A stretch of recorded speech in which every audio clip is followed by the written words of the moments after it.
যে ছবি দেখছেন মেডিকা হাসপাতালে চিকিৎসা চলছে অভয়ার মা। পুলিশের লাঠির বাড়িতে আহত হয়েছেন, আঘাত পেয়েছেন, সেই আঘাতের চিকিৎসা চলছে মেডিকা হাসপাতালে। আর এর মধ্যেই অভয়ার বাবা তিনি বিস্ফোরক অভিযোগ করেছেন। তিনি বলছেন রাজ্য সরকারের চাপে অভয়ার মাকে ভর্তি নেয়নি মেডিকা হাসপাতাল।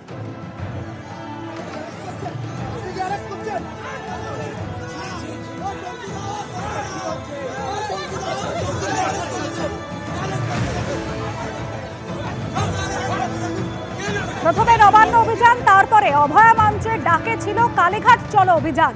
আর যেভাবে অভয়ার মা আহত হয়েছেন তাতে ক্ষোভে ফেটে পড়েছেন ওয়েস্ট বেঙ্গল জুনিয়র ডক্টরস ফ্রন্টের সদস্যরা।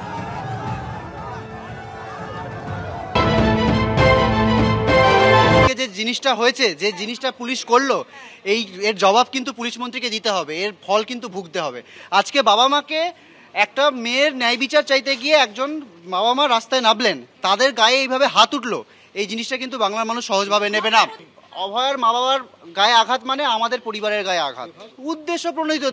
পুলিশের মিনিমাম দায়িত্ব ছিল ওদেরকে সিকিওর রাখা, মিনিমাম দায়িত্ব ছিল। আচমকা লাঠি চালিয়ে দেওয়া এবং সেই লাঠির আঘাতে একেবারে আঘাত পাচ্ছে কে না, সেই অভয়া দিদির মা। এটা আমরা এক বছরে কোনোদিন স্বপ্নেও ভাবিনি। একটা বড় সোয়েলিং আছে যেটা সাবকিউটেনিয়াস হেমাটোমা। এটা কোনো ব্লান্ট অবজেক্ট দিয়ে জোরে মারলে তবেই এই ধরনের সোয়েলিং হয়। আর যেটা পিঠের এই জায়গায় ক্লিয়ারলি বোঝা হয় যে কিছু দিয়ে এখানে মারা হয়েছে। আর হেডে এখানে মেরেছে, একটা হাই চান্স কনকাশন ইনজুরি বা ইন্টারনাল কোনো ইনজুরি থাকতে পারে।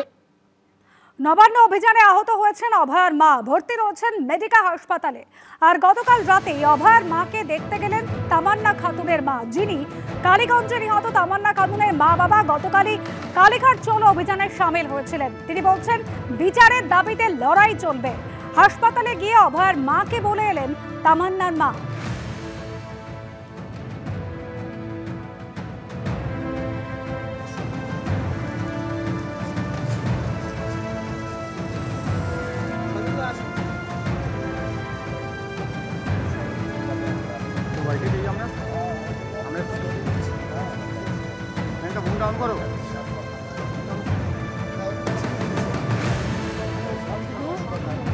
তার কোনো ভাষা নেই, তো শুধু সান্ত্বনা দিয়ে আসলাম, একটু যে ভরসা দিয়ে আসলাম, এই বলে আসলাম যে এই যে বিছানা থেকে তাড়াতাড়ি উঠে সিট ডাড়া সোজা করে যেমন লড়াই করছিলেন সেটাই করতে।